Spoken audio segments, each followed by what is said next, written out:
A Sign of Affection was one of the best new shoujo romance anime to come out during 2024. At one of my old jobs that I had a coworker named Kay, and she will always recommend this show to me. But at that time, I was still a shonen meathead. I was still a Jujutsu Kaisen Season 2, Bleach, 1000 Year Blood War arc anime watcher, and I didn't want to watch anything but that. And before I actually even watched it, I judged it based on this picture alone. Alright, so boom, you see this girl here in the middle? I thought that boom, these 4 dudes around her were trying to fight for her love. I'm thinking to myself, Kay, now I know you didn't just recommend a harem anime for me to watch. But at a second glance, no, that wasn't the case at all. The way that this person was angled towards this person made me think that she wanted him, and that she may have wanted him or him. Because bro, they actually do that in like the cover and the promotional art, bro. Everything is like, they do everything for a reason. Like for example, if you look at like a Star Wars poster or like Star Wars promotional art for the movies, the characters are bigger for a reason. And I also thought that with these 3 right here, it, like, you know, the triangle that it's making, maybe they have some type of like love connection going on. Well, not even a connection. Maybe those 2 wanted her, but only one could get her. But let's actually get into what A Sign of Affection is all about.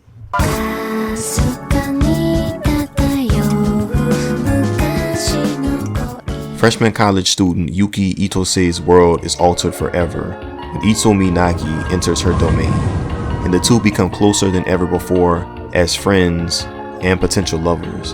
And this relationship is so interesting because Itsuomi knows a lot of different languages and Yuki is deaf.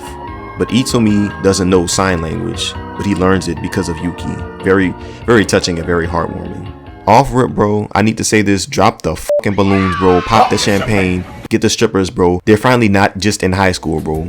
Oh my gosh, there have been so many different anime that are set in high school, and I'm not in high school anymore, bro. I'm grown, you know. I just appreciate that they finally put A Sign of Affection in another romance anime in a college setting, not just the fucking school days, you know, middle school, high school type of setting. But when you first watch A Sign of Affection, it's noticeable that there's colors everywhere, bro.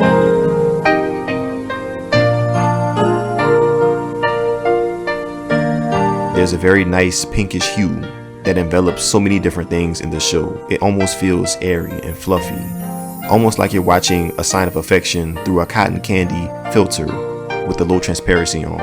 I don't even know if that shit made sense, but I'm gonna put it into perspective for y'all. But there's so many different people and aspects in A Sign of Affection that just glow with life. And that tannish cream and pink color scheme rhymes, come on now, that they have going on really accentuates this as well. You know, they knew color theory, bro. Whoever made A Sign of Affection knew color theory. It's almost like you eating a honey butter biscuit after church on a Sunday morning, bro. Oh my gosh, it's so pleasant to look at. And the poetic dialogue that's also in A Sign of Affection further emphasizes this flowery, dreamlike, wholesome atmosphere. And even in the first episode, they almost had a haiku. I think I said that right. I'm thinking about haiku. One of the best sports anime. Go watch it. Yeah. Do y'all know what that is? 575. Shout out to Miss Kennedy, bro. I didn't really like school, but Miss Kennedy, she was a good teacher. She was very nice and pretty too, bro. English teachers always get pregnant. Oh my gosh, bro. She came to class one day. It was like, guess what? Nigga, we know you got knocked up again. It's okay. Live your life, girl. I ain't mad at you. Is love like the snow? But they didn't have the 7. I'm gonna give y'all an example. PB and jelly. I am very underweight. I need a sandwich. And also the Bob Ross type of like inviting, calm, warm music also fits into this atmosphere extremely well. And it really adds to the comfort that A Sign of Affection brings when you watch it. There's also very subtle and unique details in A Sign of Affection. Boom, Exhibit A. Y'all watching the screen? Get off your phone. Come on, watch the video. There's a very strong emphasis on hands. Back up, nigga. Fingers, lips, and noses because of Yuki's disability. And the emphasis on sign language and sign that's in the show. Also that hand tattoo, oh, don't tempt me with a good time now. We also notice the changes in Yuki and Itsu as their relationship causes them to change, with him learning sign language and her actually breaking her curfew for the first time to go and see him. There's also a strong emphasis on the necessity of patience because of Yuki's disability, which leads to the strengthening of her and Itsu's relationship. And as a result, the viewer is also forced to be patient as well. I feel like, in my opinion, because you always got to realize, bro, you know, she needs just a little bit more time to understand different things that somebody that can actually hear may just pick up on instantly. Not only is the viewer forced to be more patient as well, the viewer is forced to be more aware of the problems of those with hearing disabilities. For example, in the show, I was like, bro, why the fuck do they keep FaceTiming her, bro? Can they just call? I would decline the FaceTimes every time, bro. I don't even call people on the phone. But she has to do that because, bro, she's deaf. Also, with people having masks on in the show, it makes it harder for someone that actually has to read lips to, make out what they're saying. And also with watching movies and TV as well, because, you need subtitles. With all these things said, I feel like A Sign of Affection has a very positive representation of those with hearing disabilities. There's also a very strong relatability with the demographic in A Sign of Affection.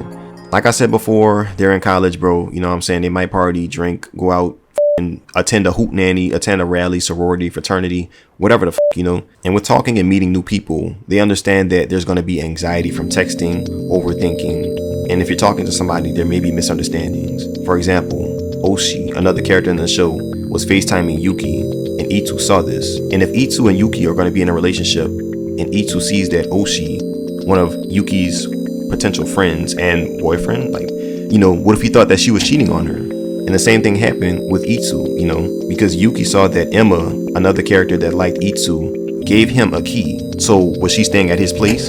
Were they getting nasty? They was getting sneaky, bro? What was going on? Why did she give him a key? So Yuki may have thought what she thought as well. They also explored the inhibitions from getting job rejection after job rejection, bro, because I've been getting rejected from jobs a lot as well. If you have a hearing disability, that's another layer of, I got to deal with this, when applying for jobs. And they also deal with heartbreaks being more prevalent than actually having good relationships and getting together with who you want to get with. And I don't want to spoil the different heartbreaks and relationships because they do get better, but just know they're there. Something we also need to talk about is Itsu and Yuki's relationship. The good and the potentially bad. Itsuomi, when you see him, think of Jay Wong from Lookism, bro. Think of Gojo Jr. He's extremely patient, stoic, but very kind, caring, pleasant, and he's attentive as bro. Like, oh my gosh. He's literally the whole package in one. Height, looks, he can speak like 3 other different languages. He has it all, bro. He travels the world. He's just a very pleasant and easygoing person to be around. But it's also interesting because with 2 characters in the show, Itsuomi and Oshi, when they had their episode together, it somehow reminded me of Gojo and Geto for, I don't know, whatever reason, but I really felt like when I thought about it like that, it made me like Oshi's character more and feel for him a little bit more. But back to Itsuomi, he's caring, bro. He feeds Yuki. He gives her gifts, bro. He's genuine and charming. He knows the sidewalk rule. She was in the street. He said, oh, switch, and boom, she was on the sidewalk. He was in the street area, Now let's talk about Yuki. She's a very kind, caring, pleasant, patient, and calm person. They're almost 2 peas in the same pie.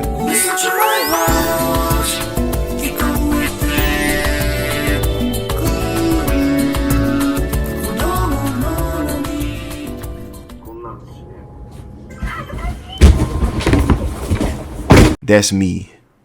You're probably wondering how I got here. What I just almost got smothered with is we're going to call it the blanket of wholesomeness, okay? I might have been blinded by the blanket of wholesomeness and not actually realize that there may have been flaws with Yuki and Itsu's relationship for a certain number of reasons. The first one is kind of stupid to me, but I'm still going to talk about it, the age gap. Yuki was 19, a college freshman, and Itsu was 22. Now, while it's legal, I don't really have a problem with that. I wouldn't date somebody that's 19 if I was 22, but if that's your cup of tea, drink it. I'm drinking water, Gatorade, tea. Well, not tea, lemonade. But I don't know. I don't really think this is like one of the more serious ones. There was also the issue that people may have thought that Itsu was infantilizing Yuki. Basically, that meant that he may have been treating her as if she was a child. But if you're 22, why would you want to date somebody that you treat as a child? Unless you have control over them or, it's more of a manipulative relationship that you have with them. So that's also what people were saying that may have been the case with Itsu. He was more controlling and manipulative than one may have thought at first. So maybe Oshi was right because Oshi also developed some sort of feelings. It'd probably be more safe to say a sister-brother relationship. He was like that protective brother of Yuki. That's thing that people said, I just like to be happy, bro. Appreciate the colors and the music and go about my day. This anime really taught me and made me understand that relationships take time. You really need to understand your partner, and your partner really needs to understand you on many different levels, physically, emotionally, mentally, and more. And you should never rush anything. And even outside of relationships in life, because I personally feel like I've been rushing with a lot of different things as time goes on, because I feel like time is moving so fast that I have to keep up with it, but that's never the case. So moving forward, I'm just going to take more steps back. I'm going to breathe more, in through the nose, out through the mouth, and really just take my time and just be positive, optimistic, and have the most fun with it. Because at the end of the day, we're all just people longing and looking for love. So yeah, hence the title of this video. Let's get into why I really made this video. I'm accepting girlfriend applications. Look on the screen. Once again, get off your phone, pay attention. Class is in session. So boom, on my Instagram, Colgate-Senpai, you know, send a DM, okay? I'm gonna list the criteria that you need to meet. Credit score, put that bitch. Text me your credit score. Text me if you have EBT, you know what I'm saying? Need that. Text me your hobbies and interests, your age too. That's a joke. That's a joke. Unless raw XD. That's gonna do it for this video. If you enjoyed, make sure you leave a like and subscribe to become a senpai or a senpaiette, the best, most beautiful, inclusive community on YouTube. I'm gonna go. Take care of yourselves. I hope that I taught y'all something today. Make sure y'all drink water, work out, stay healthy, stay active, and start your dreams today. Goodbye and peace. So now